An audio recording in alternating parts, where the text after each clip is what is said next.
চলো আমরা সিম্পসন 1/3 যে মেথডটা পড়লাম সেটাকে আমরা প্রোগ্রামিং এর হেল্প থেকে আমরা দেখে নিই পুরো জিনিসটা, তাহলে ক্লিয়ার হয়ে যাবে।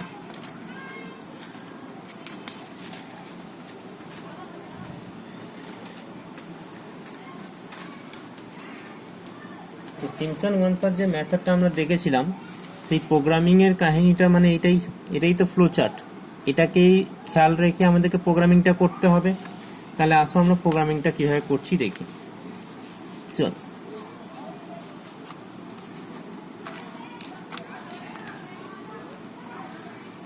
আমরা এখানে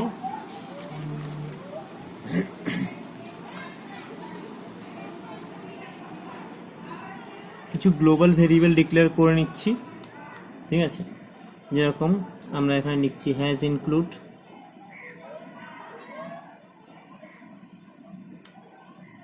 stdio.h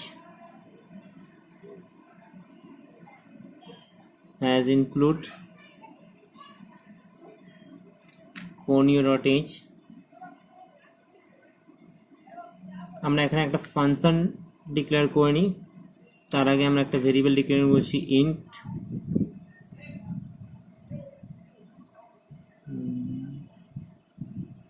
বলে y বলে আমরা একটা অ্যারে ডিক্লেয়ার করলাম 10, সাইজ দিলাম আমরা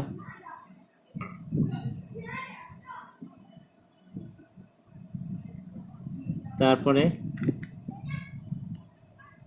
আপাতত আর কিছু ডিক্লেয়ার করছি না, যদি লাগে তাহলে আমরা পরে দেখছি। একটা ফাংশন ডিক্লেয়ার করছি ভয়েড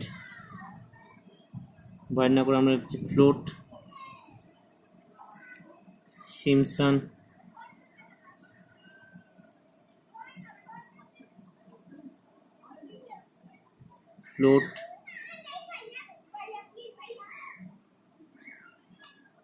ফ্লোট কমা ফ্লোট। আমরা তিনটে ফ্লোট ভেরিয়েবল কেন নিলাম? যে ফাংশনটা বানাচ্ছি সিম্পসন 1/3 সেটা রিটার্ন টাইপ হচ্ছে ফ্লোট, সেই জন্য আমরা সামনে ফ্লোট নিয়েছি। আমরা তিনটে কেন নিয়েছি? একটা বলবে আপার লিমিট, একটা বলবে লোয়ার লিমিট, আর একটা বলবে নাম্বার অফ স্টেপ। এখানে আপার লিমিট লোয়ার লিমিট, এখানে যে অঙ্কগুলো আমরা যেটা করেছি সেই অঙ্কটা যদি আমরা দেখে থাকি তাহলে খেয়াল করলেই ডিভিশন করতে হচ্ছে, তার মানে ফ্র্যাকশন ভ্যালু আসবে। সেই জন্য আমরা ইন্টিজার ভ্যালু না নিয়ে আমরা ফ্লোট ভ্যালু নিয়ে কাজ করছি। আমরা চাইলে এখানে ইন্টিজার ভ্যালু নিতে পারি, তারপর আমরা টাইপ কাস্টিং করে ওটাকে চেঞ্জ করতে পারি। ইন্ট মেন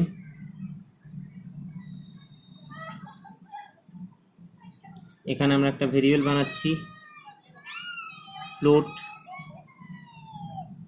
এরিয়া কমা লোয়ার লিমিট কমা আপার লিমিট কমা এন। বলছি এখানে প্রিন্টএফ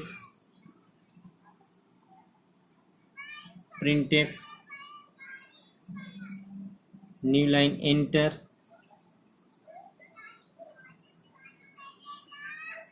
লোয়ার লিমিট কমা আপার limit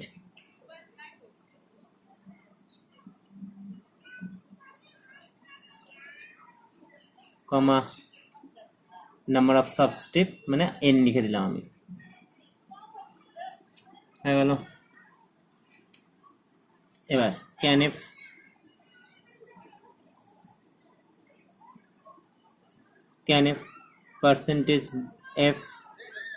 percentage F lower limit upper limit N, হয়ে গেল। এবার আমরা লিখছি area is equal two Simpson কি লোয়ার লিমিট এল আপার লিমিট আর এন, যেটা রিটার্ন করবে সেটা এর মধ্যে আসবে। Printf area is equal two percentage F area, হয়ে গেল। তার মানে এটা মেইন ফাংশন। মেইন ফাংশনে কি করলো, শুধুমাত্র লোয়ার লিমিট আপার লিমিট আর নাম্বার অফ স্টেপ নিল, নিয়ে ফাংশনটাকে কল করে দিয়েছে, আর কোনো কাজ নেই। ঠিক আছে, আমাদের এখানে যে ফাংশনটা আছে, আমরা সেই যে ফাংশনটা নিয়ে আমরা এখনই কাজ করেছি সেই ফাংশন নিয়েই কাজ করছি। এখানে আমাদেরকে ধরে নিয়েছি যে আমাদের ফাংশনটা আছে, সেই ফাংশনটা আমি করছি x cube by 1 plus x square by 1 plus x cube. এই যে ফাংশনটা এখন আমরা সলভ করেছি, ঠিক এই ফাংশনটা নিয়েই আমরা কাজ করছি। ঠিক আছে, তাহলে আমরা এখানে আর একটা ফাংশন বানাচ্ছি, ভয়েড ফ্লোট ফাংশন। তার মধ্যে এক্স এর মান তো শুধু যাবে, সেই জন্য আমরা লিখছি ফ্লোট। ক্লিয়ার? এরপর আমরা সিম্পসন 1/3টাকে ডিফাইন করছি, তার মানে আমরা এখানে লিখছি ফ্লোট সিম্পসন 1/3 ফ্লোট এল লিখলাম, ফ্লোট ইউএল লিখলাম, ফ্লোট এন লিখে নিলাম। আমরা ভেরিয়েবলের নেমগুলো চেঞ্জ করলাম না, যাতে আমাদের বুঝতে অসুবিধা না হয়। তাহলে ফাংশন প্যারামিটার এটা পাস করছে। এবার আমরা ফাংশনটার মধ্যে ডিফাইন করব। আমাদেরকে সবার আগে কি বের করতে হবে, আমাদের ফাংশনের মধ্যে এইচ বের করতে হবে। তাহলে এখানে আমরা একটা ভেরিয়েবল বানাচ্ছি, ফ্লোট এইচ। আমরা চাইলে এখানেই একটা অ্যারেটা বানাতে পারতাম, যদি আমরা গ্লোবাল ডিক্লেয়ারটা না করে থাকি। তাহলে আমরা এখানে একটা অ্যারে বানিয়ে নিচ্ছি y10, আমরা গ্লোবাল ডিক্লেয়ার করলাম না এখানে। এরপর আমরা একটা ভেরিয়েবল বানাচ্ছি ইন্ট আই,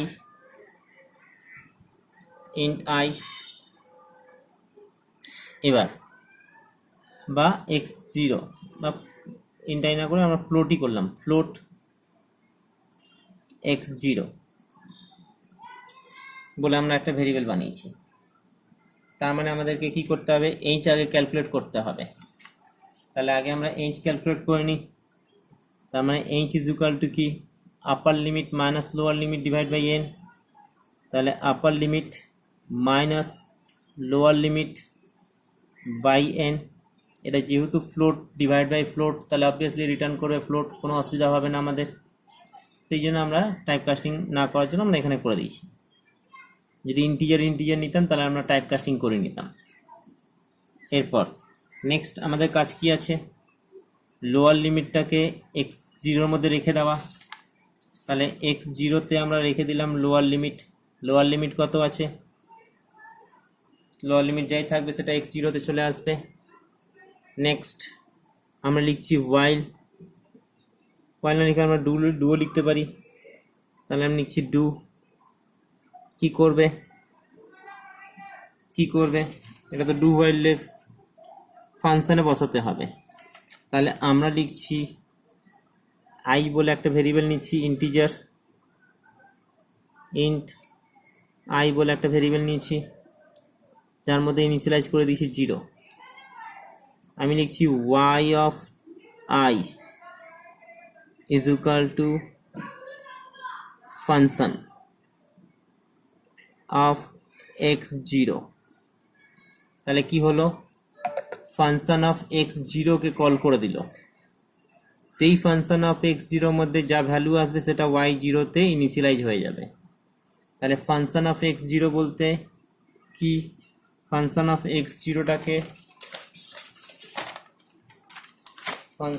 x0টাকে মনে করো আমি এখানে ডিফাইন করে দিচ্ছি। তাহলে ফাংশন অফ x0 কি হবে, ফ্লোট ফাংশন, ফ্লোট যার মধ্যে কিছুই থাকবে না, একটা ভেরিয়েবল থাকবে float Z is equal two float, এখানে এক্স বলে আমি ভেরিয়েবল নিয়ে নিয়েছি। এর মধ্যে কি থাকবে, জেড এর মধ্যে কি থাকবে, আমাদের ফাংশনটা কি ছিল যদি আমরা খেয়াল করি, তাহলে আমাদের ফাংশনটা ছিল x square by 1 plus x cube. তাহলে আমরা এখানে লিখতেই পারি পাও ফাংশন দিয়ে, বা আমরা ডাইরেক্ট লিখে দিতে পারি x into x by 1 plus x cube x into x into x হয়ে গেল রিটার্ন জেড।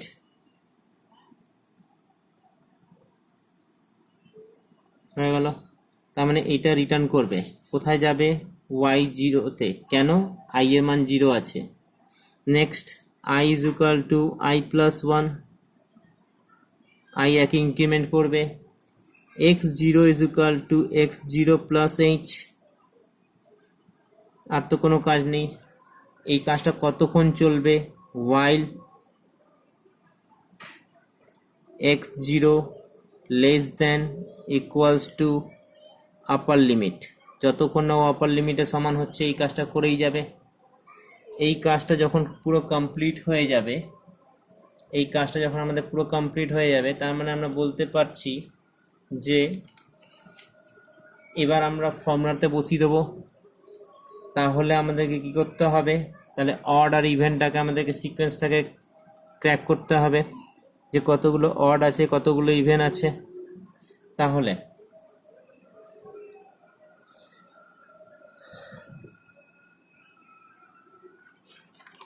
যখন, তার মানে আমরা এখানে বলতে পারছি যে আমরা এখানে করব for i is equal to 1,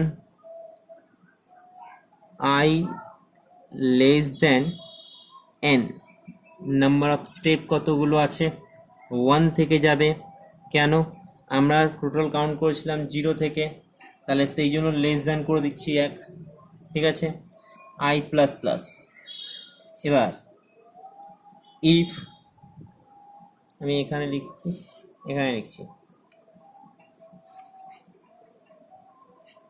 এখানে লিখছি for I is equal to 1, I less than n, I plus plus. If I mod 2 is equal to 0, তার মানে I গুলো 0 হচ্ছে, মানে mod 2 is equal to 0 হচ্ছে, মানে ইভেন নাম্বার। তাহলে আমরা ইভেনগুলোকে ইভেনের সঙ্গে যোগ করব, তাহলে even equals to even plus y of I else odd is equal to odd plus y of I, তার মানে I যখন ইভেন আছে তখন সবকটা ইভেন ভ্যালুগুলো যোগ হয়ে ইভেনে আসছে, কেন আমাকে এই ইভেন ভ্যালুগুলোকে যোগ করতে হবে, তার মানে I যখন 2 হবে আর 4 হবে তখন যোগ হয়ে যাবে, যোগ হয়ে চলে আসবে ইভেনের মধ্যে, সেটাকে 2 দিয়ে মাল্টিপ্লাই করলে আমাদের পুরো ফর্মুলা চলে আসলো। যখন অড হবে তখন 1 আর 3, কেন তখন আর এর মধ্যে ঢুকবে না। এবার এই পুরো ফর লুপটা শেষ হয়ে গেলে আমরা লিখতেই পারি এরিয়া is equal to, আমরা লিখতেই পারি h by 3 into ফার্স্ট ব্র্যাকেটের মধ্যে y0 plus yn plus 2 into even plus 4 into odd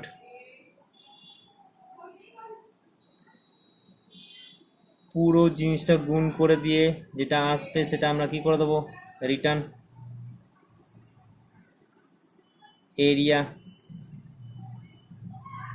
এরিয়াটা রিটার্ন করে দিল, প্রোগ্রামটা শেষ।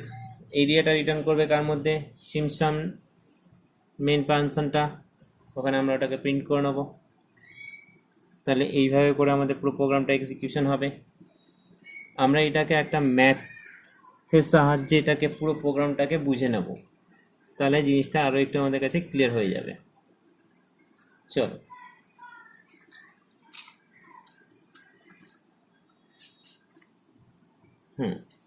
আমরা এই মাত্র যে ম্যাথটা করেছি সেটা দিয়েই বুঝে নিলে আরো সুবিধা হতো।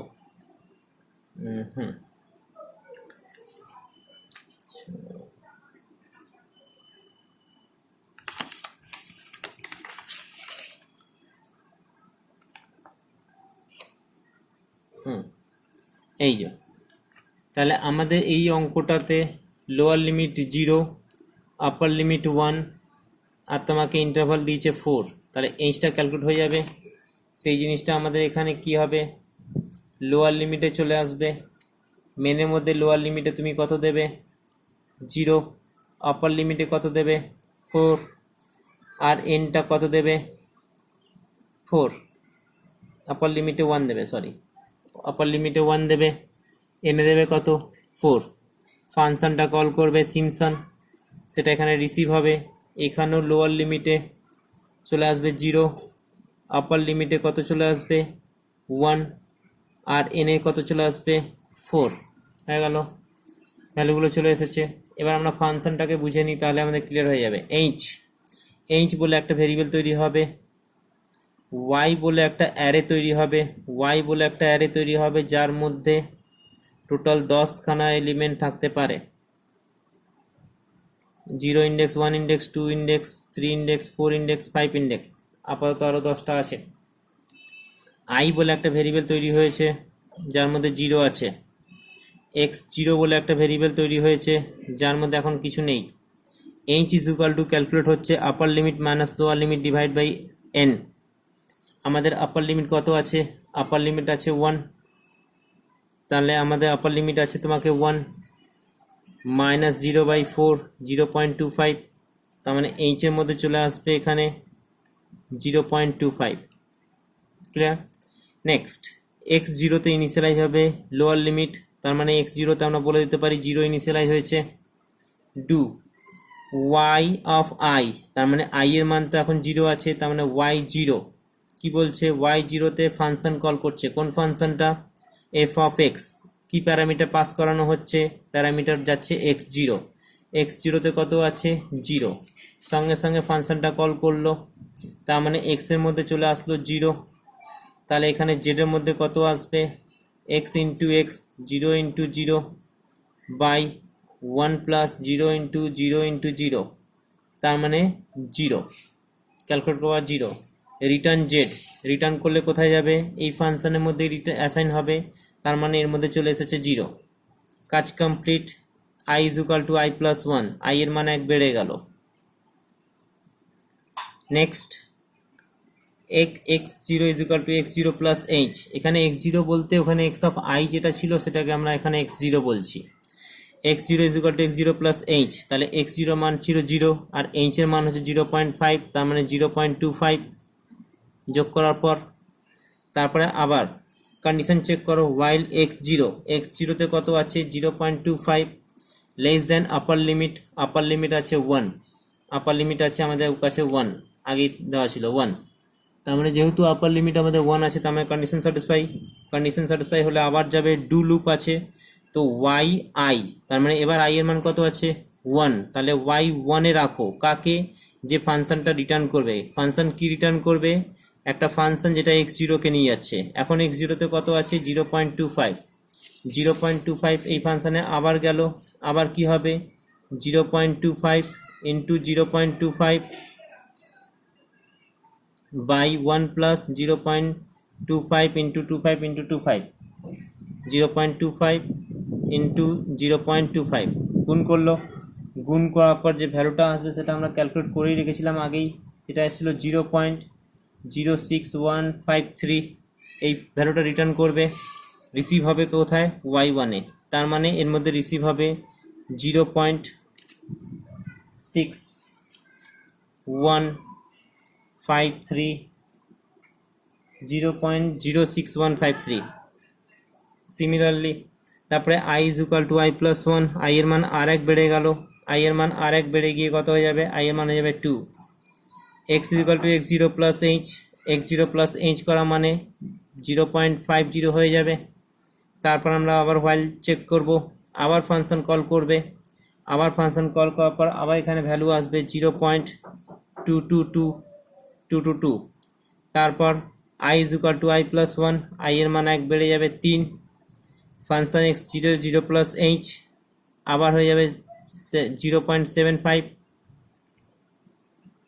আবার এখানে আসলো 0.75 থেকে 1 থেকে ছোট হয়, কন্ডিশন স্যাটিসফাই হওয়া মানে এবার i এর মান এখানে চলে আসছে 3, এর মধ্যে ভ্যালুটা আসবে 0.75 এর জন্য যে ভ্যালুটা এসেছিল 0.39560, ক্যালকুলেট করে দেখে নেবে। তারপরে i is equal two i+1, i এর মান হয়ে গেল 4, তার মানে এখানে h plus x0 plus h, তার মানে যা ছিল 7.5 এর সঙ্গে 25 যোগ করলে পরে 0.25 যোগ করলে 1 হয়ে যাবে। তাহলে আমরা এখানে বলবো আবার 1 less than equals to satisfy করেছে বলে আবার ঢুকবে y4 এখানে 0.5, ফাংশনটা কল করবে, ওখানে 0.5 এসেছিল, i is equal two i+1, i এর মান 5 হয়ে যাবে, 0.1 প্লাস 0.25, তার মানে 1 প্লাস 0.25, তো 1.25 হয়ে যাবে। কন্ডিশন ফেল হয়ে যাওয়ার জন্য বেরিয়ে আসবে, তাহলে চলে আসবে ফর লুপে, for i is equal two 1, তার মানে i এর মান আবার ইনিশিয়ালাইজ হলো 1 দিয়ে, তার মানে i পয়েন্ট করলো এই জায়গাটাকে, i ইজ ইকুয়াল টু 1। এবার i mod 2 not is equal to 0, না i mod 2 is equal to 0 নাই, কেন i ইজ ইকুয়াল টু 1, তার মানে অড নাম্বার, তাহলে এদিকে চলে আসলো। অড বলে আমাদের একটা ভেরিয়েবল বানাতে হবে, অড কমা ইভেন, যারা ইনিশিয়ালি 0 থাকবে, তাহলে odd is equal two odd মানে 0 প্লাস y অফ 1, হ্যাঁ আমাদের তাই হয়েছিল, অডে 1 আর 3 যোগ হবে, তারপরে y অফ 1 যোগ হলো, তার মানে 0 পয়েন্ট সামথিং, তাহলে 0.06153 সঙ্গে যোগ হয়ে চলে আসলো অড বলে যে ভেরিয়েবলটা আছে তার মধ্যে।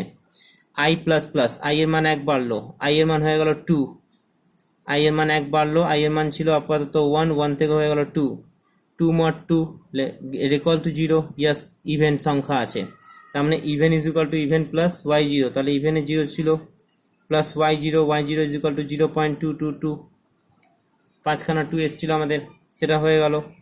দেন i প্লাস প্লাস, i এর মান হয়ে গেল 3, এখন i এর মান n এর মান আছে তোমাকে কত, n এর মান আছে 4 থেকে ছোট, তার মানে 3 স্যাটিসফাই করেছে, 3 লেস দ্যান ইকুয়ালস টু করে দিলাম, তার মানে স্যাটিসফাই করেছে 3, তার মানে এখানে 3 mod 2 is equal to 0, yes no, odd number হলে পরে আবার অডের সঙ্গে যোগ হয়ে গেল কে 0.39560, তার মানে দেখো 1 আর 3 যোগ হয়েছে, সেই অঙ্ক তো তাই হয়েছিল, 1 আর 3 যোগ হয়ে গেল। তারপরে আমরা কি করলাম y0, তার মানে i প্লাস প্লাস, i এর মান হয়ে গেল 4 less then n equals to, n এর মান আছে 4, হ্যাঁ কন্ডিশন স্যাটিসফাই, তাই না, তাহলে লেসেনই থাক, তার মানে কন্ডিশন ফেল করছে, 4 less than 4, no condition fail করলে বাইরে চলে আসবে, h/3, h এর মান হচ্ছে 0.25/3 ইন্টু y0 তে আছে 0 প্লাস yn এ আছে 4, 0.5 প্লাস 2 ইন্টু ইভেন বলতে শুধু এইটাকে 2 ইন্টু 0.22222, দেখো ওখানে এটাই গুণ হয়েছিল, প্লাস 4 ইন্টু অড, এদেরকে যোগফলের সঙ্গে গুণ হয়ে যাবে, যেটা আসবে সেটা এরিয়া, সেটা রিটার্ন করে দেবে সিম্পসন 1/3 অঙ্কতে, ক্লিয়ার। এবার এখানে আমাদের যে জিনিসটা বুঝতে হবে সেই গল্পটা হচ্ছে